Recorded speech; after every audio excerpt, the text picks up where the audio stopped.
Venez m'amener à la maison. Yes, sir. Descends, descends, tout chariot. Venez m'amener à la maison. Oh, descends, descends, tout chariot. Venez m'amener à la maison. Descends, descends, oh, chariot. Venez m'amener à la maison. Si tu entres là-bas avant mon arrivée, venez m'amener à la maison. Dis à tous mes amis que je viendrai moi aussi. Venez m'amener à la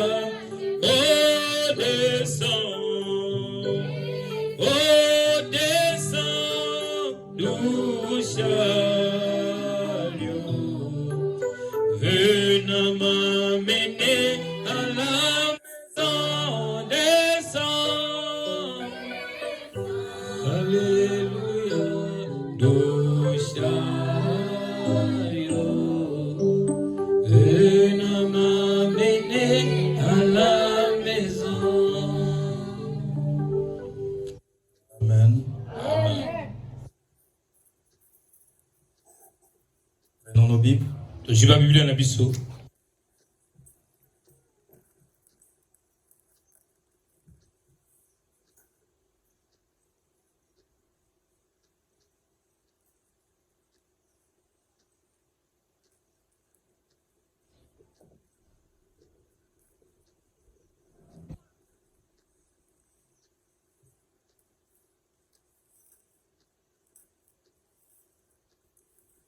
Nous allons prendre dans Psaume chapitre 23. Tozwa na kati na buku banjembo na mokapo ya tukumi bale na misato. À partir du premier verset. Toji na molongo ya yambo. L'Éternel est mon berger, je ne manquerai de rien.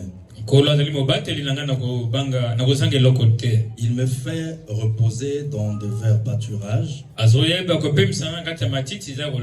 Il me dirige près des eaux paisibles. Il restaure mon âme. Il me conduit dans les sentiers de la justice. À cause de son nom. Quand je marche dans la vallée de l'ombre de la mort, je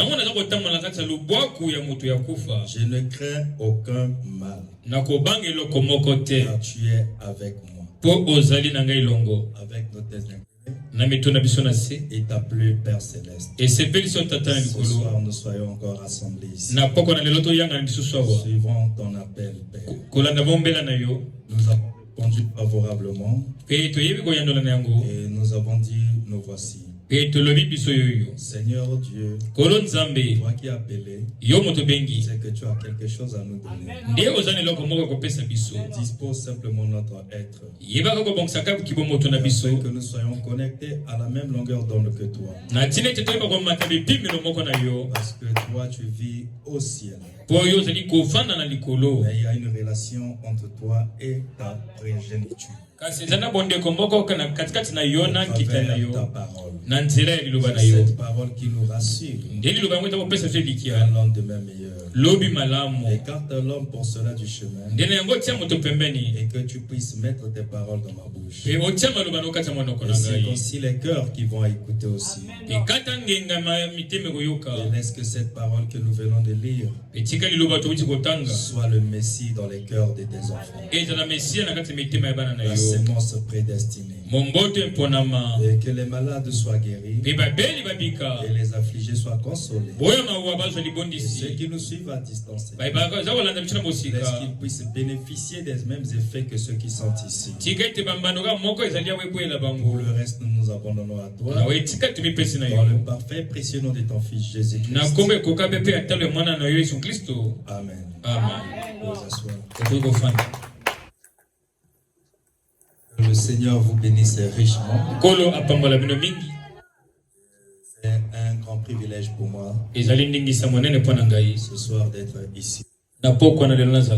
Et je m'aperçois que l'espace est déjà petit. Alors les chefs, avec le temps, nous allons les enlever. Nous allons mettre les chaises plastiques ordinaires là. Amen. Parce que ça occupe de la place. Hein. On n'a pas encore fini. Il y a déjà l'espace qui est suffisant. Mais là, c'est parce que les gens ne travaillent pas. Les gens n'invitent pas. Sinon, ça serait déjà insuffisant. Mais je crois aussi qu'il y a des gens qui sont en train de travailler. Amen. Et je suis très fier de vous, de la manière dont vous avez chanté. Et ça prouve que vous écoutez la voix du berger. Amen. Parce que n'oubliez pas, le berger a aussi la faute. Nous ne sommes pas encore arrivés là. C'est le devoir, ça fait partie des responsabilités d'un berger. Et le but de tout ça, ou l'intention, c'est pour la bonne conduite. Le berger est comme une sentinelle et qui se place sur la tour. La sentinelle ne reste pas dedans. La sentinelle ne reste pas dedans. La sentinelle ne reste pas dedans. Mais il est sur la tour. Généralement, il est à la frontière entre l'intérieur et l'extérieur. Et elle se place au milieu. C'est pourquoi le berger aussi reste au niveau de l'embrasure. C'est afin d'avoir une visibilité tant à l'intérieur que à l'extérieur. Et il doit signaler. Quand il y a un temps, le berger doit signaler. Et il doit protéger le troupeau. Le danger, c'est la colère de Dieu. Le danger, c'est la colère de Dieu sur notre attitude. Le berger voit. Il sait déjà le danger auquel le troupeau est exposé. Alors il est obligé de crier afin que les brebis du berger puissent entendre le berger par la voix. À travers la voix, il y a le désir, il y a la volonté qui est exprimée. Le désir du berger est exprimé au moyen de la voix. C'est pourquoi la voix, c'est pas le bruit. Mais la voix, c'est l'écho que le bruit là produit en vous. C'est le retour. C'est le retour de la voix. Parce que la voix contient juste l'intention. Quand ça tombe dans un cœur et qui est prédisposé, alors cette voie produit les fruits. Et en ce moment-là, on peut maintenant comprendre qui est brebis et qui ne l'est pas. Il peut dire Amen. Amen. Je suis très reconnaissant envers Dieu pour la grâce qu'il m'a accordée et ce soir être encore ici. Il est toujours merveilleux de le servir. Notre Dieu, tout ce qu'il fait pour nous, oh, nous avions le droit de le remercier. Nous avons le droit de le louer. Nous avons le droit de l'adorer. C'est pourquoi nous avons la joie. Et lors que nous venons ici, la fatigue doit partir. Le sommeil, je le déclare impuissant au nom de Jésus. Et lorsque tu sens que tu as sommeil, tu reconnais l'importance de ce moment-ci. Alors tu ne voudras pas rater. Tu n'accepteras pas de rater ce qui sera dit ici. Et à cause de cela, qu'est-ce qu'il faut faire? Tu peux t'élever. Et tout allons pour chasser l'esprit là. Que tu puisses recevoir le but pour lequel tu as quitté ta maison pour se retrouver ici. J'espère que c'est pour voir Dieu, non? Qui veut voir Dieu? Alléluia. Amen. Que le Seigneur vous bénisse. Toujours dans la poursuite de notre sujet. De ce que c'est qu'un berger. De ce que c'est qu'une brebis. Et quels sont les liens. Et qui les met en accord. Le berger est quelqu'un. En réalité, ce n'est pas un homme. Le berger, c'est Dieu. Il peut dire Amen. Ce n'est pas un homme.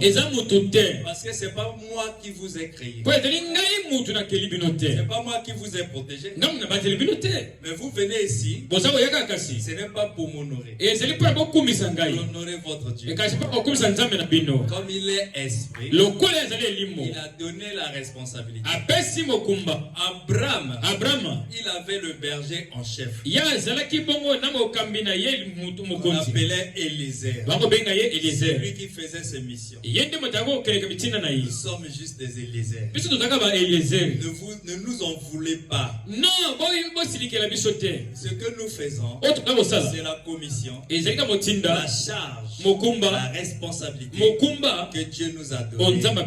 Et c'est pour votre bien. Une vraie brebis ne regardera pas celui qui parle. Mais il regarde celui qui est au-dedans. Il ne regarde pas celui qu'il voit là. Il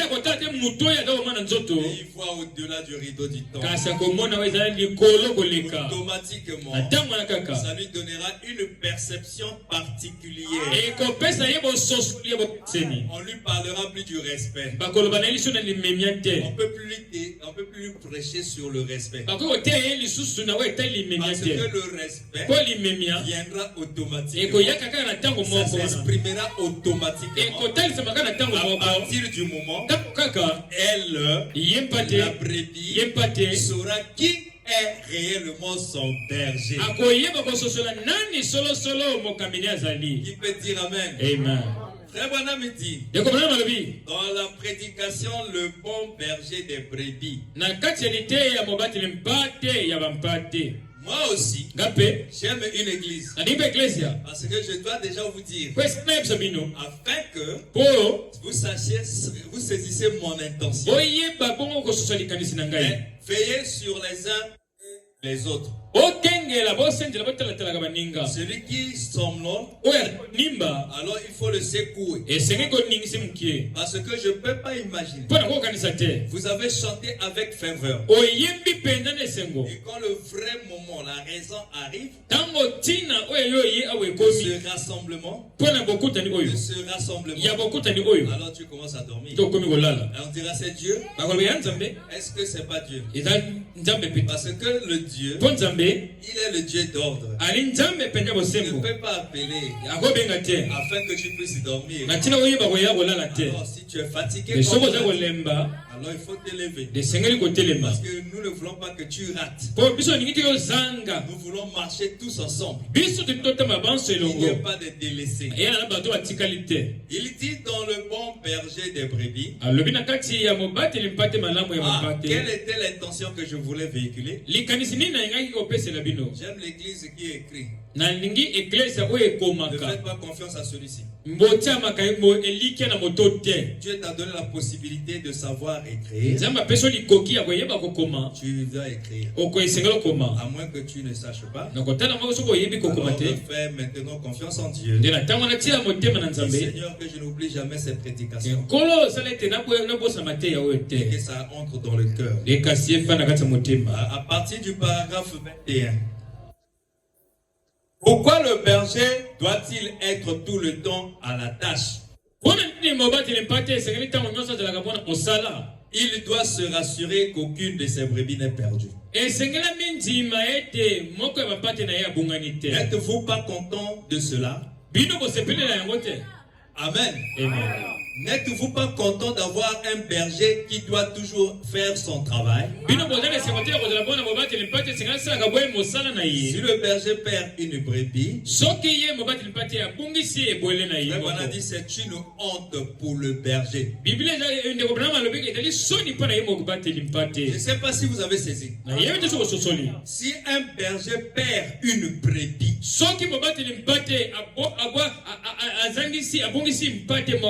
Frère Branham dit, c'est une honte pour le berger. C'est-à-dire, je n'accepterai pas de perdre une brebis. Alors donc, vous vous rendez compte que être berger, c'est un fardeau. Hein? Quand tu as quitté la maison, juste tu t'es apprêté pour venir t'asseoir. Il y a une personne qui s'est sacrifiée, qui prend tout son temps afin de regarder quel est l'ingrédient qui fait mettre dans telle recette. Alors, un tel homme, n'allez pas vous le respecter. Il peut dire Amen. Amen. N'êtes-vous pas content de cela? Si le berger perd une brebis, c'est une honte pour le berger. Si une brebis fait déjà des jours où ne vient pas, elle ne se fait pas voir, ça doit affecter un berger. Il doit se préoccuper. Qu'est-ce qui ne va pas? Qu'est-ce qui a causé cela? Et j'aimerais le désir qui est dans le berger soit aussi en chacun. Parce que chacun de vous est berger pour l'autre. Il peut dire Amen. Un tel, on constate qu'il vient plus. On doit chercher là où il vient. C'est de cette manière qu'on reconnaîtra que vous êtes des disciples de Christ. Parce que ça c'est l'amour. Ne soyez jamais indifférents vis-à-vis des autres. Et frère Branham dit, celui qui écoute ma parole et qui croit à celui qui m'a envoyé, c'est la Bible, non? À la vie éternelle.